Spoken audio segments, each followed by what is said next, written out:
Let's go Philadelphia Eagles 31, Tampa Bay Bucks 25. Another strange game flow here. Eagles got up 24-3. It was 24-6 at the half. The Bucks kept creeping back into it. It was still 31-13, almost into the fourth quarter. Bucks had two 70-plus yard touchdowns to help them get back into it, and they still had a chance at the end. But the Eagles, they were up 8 and then ran the clock out and took a safety. Negative 34-yard sack. Oh, that's going to hurt the stats. Or run. What is that? How does that affect the old they should just delete that from the stats. The poor Eagles only end up with 88 yards rushing because of the negative 34 on the intentional safety. Eagles move to 4-0. Bucks fall to 3-1. A lot of storylines in this one. But it started with a blocked punt for a touchdown for the Eagles. Second straight weeks the Bucks have had. Last week it was a kick. This week a punt blocked for a touchdown.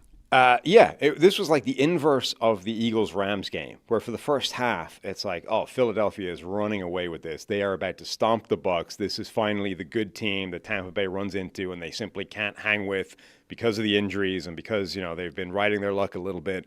And Baker Mayfield's had a lot of turnover luck so far. You've highlighted this. Yes, he hasn't had interceptions, but he should have had up until this point. And this is the game where it all comes back down to earth.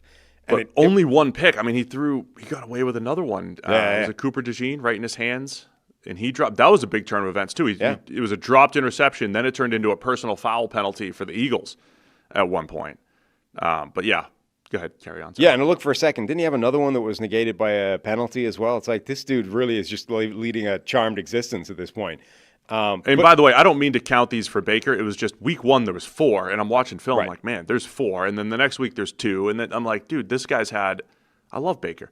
He's had 7 dropped interceptions and 3 fumbles that they've recovered to this point until he finally. And again, look, both things can be true. Like Baker Mayfield can be making amazing clutch plays late in the game and be the reason that they are winning these games late on.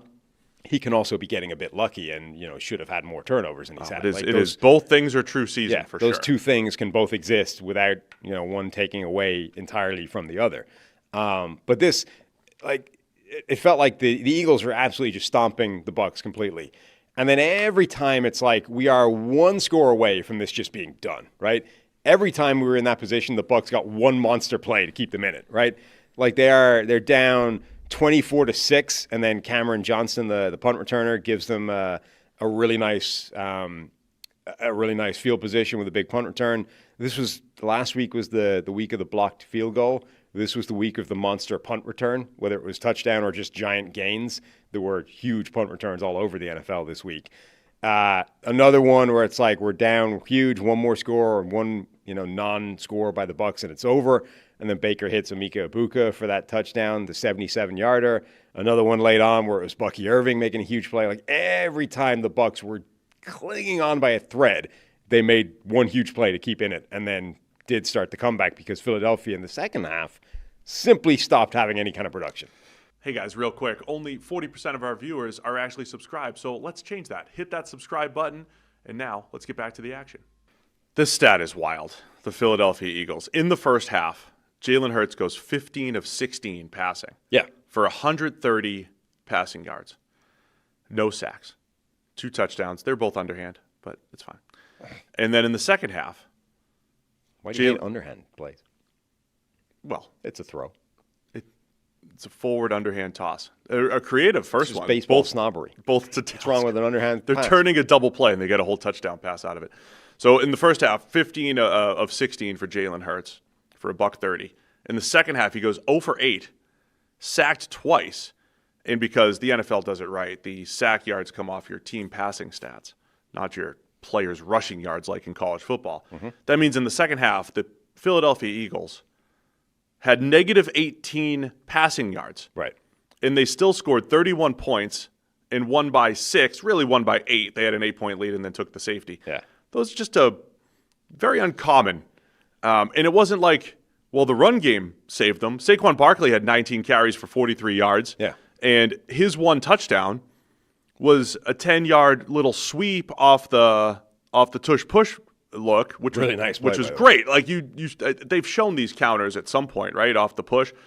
But it's a beautiful counter off that. So he just walks in for a 10-yard touchdown. If you take that away, he goes 18 carries for 33 yards. That's under 2 per carry. Yeah. So the Eagles offense, this is why the Eagles are so good. I mean, one of those underhanded plays was kind of like fake the tush push look as well, and then just turn underhanded to the pod on the right. Yeah. That was like a rugby setup. Like that was like in rugby where you get the tap and go from like 5 yards out from the goal line.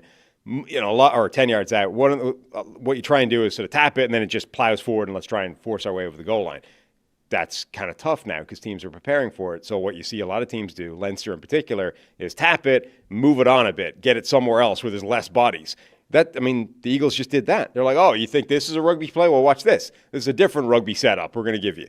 So this felt like the game. They did this a while ago as well, a couple of years ago, where it's like, oh, you think all we do is the tush push? Well, we're going to show you all of the variants off the tush push look in one game, just so you got to now spend the next rest of your life preparing for these in addition. As you should. I mean, that's great. I mean, Yeah. I'd say that all the time. You should have an entire QB sneak package. Yeah, you should have an entire tush push package. But what I was saying about this is like the reverse of last week. Remember last week, one of the stats that came out of that game is Jalen Hurts had 17 passing yards in the first half. So there's now back-to-back weeks where for one half of the game, they have basically had 0 passing game. This is not new. Which year was it? It may have been the first. I mean, we've been doing this a while now. It may have been in 22, with the first year that they went to the Super Bowl, and then certainly in 23 when they started 10-1. They kept sneaking the wins in, but they were close games, and then they collapsed in the second half. There were definitely games where Jalen Hurts and the Eagles offense felt like they'd have one good half, and that was it. And I don't know if this is only Jalen Hurts exclusive, because this is his, third offensive coordinator now in 4 years? Right. So they definitely had these stretches where it's like, hey, the Eagles get up 28-0, and then they just stop moving the ball offensively, and the other team comes back, or whatever it might be. They do get into these spurts. So I think, they're 4-0, and so there's 2 ways to read this.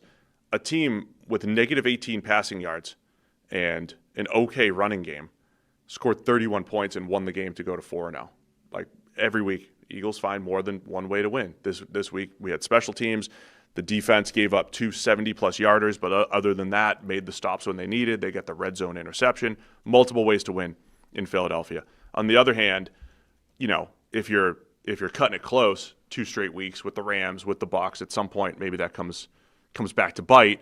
You don't want to have a half where you just can't move the ball through the air. And you also don't want A.J. Brown giving, cryptic social media messages or whatever he's doing.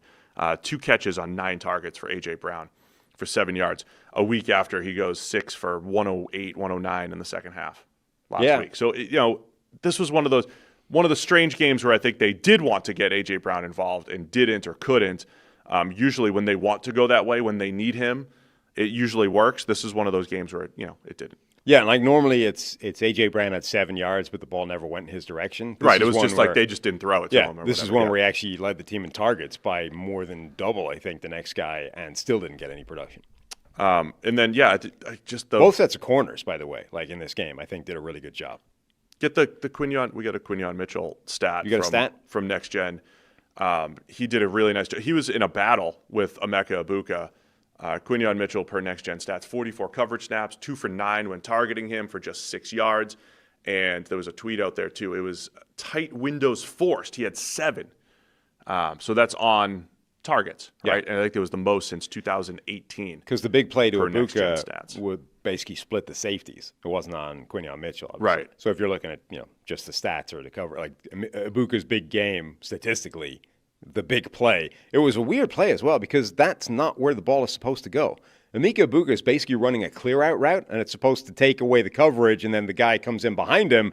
That's the route you're targeting. And Baker just goes, screw it. We're down bad. We're down hard. I'm Baker Mayfield. I'm rolling the dice, and I'm just going to heave it right into the gap between the 2 safeties and hope I get it in there. Honestly, and he kind of didn't, and one of the safeties just made a terrible mess of playing it, and it gets right into Ibuka's hands, and then he's gone for the touchdown. It's like, it was a weird play because that's not where the ball's supposed to be. There's a lot of defenses or pass defenses I would define as good. Chargers, Eagles. Honestly, I think the Steelers should be and will be by the end of the season, but they give up but they have 2 or 3 plays a game where there's receivers behind the defense and you're giving up big plays.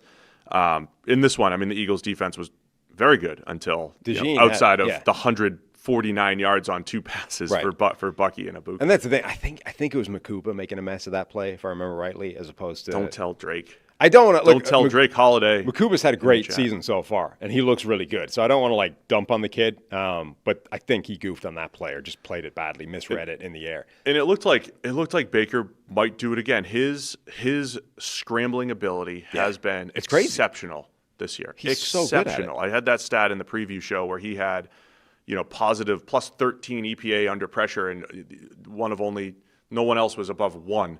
Everyone else was negative. And most of that was via scrambles. And it looked like he did it again, but the scramble drill turned into an interception instead of a big play this time. And ironically, on the one play where he actually gets intercepted, it's tipped. He's had a bunch where he should have been intercepted and gotten away with it. And then this one, you could argue, I don't know. I mean, it looked pretty speculative anyway, but it was Ed Reed Blankenship gets his hand on it, and that deflects it and ends up being intercepted. It's ironically, the first time he's actually punished and turned over, it was kind of unlucky.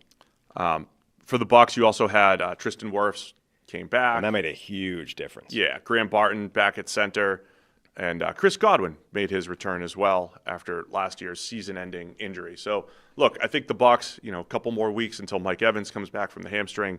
Still a very good team. Second straight week.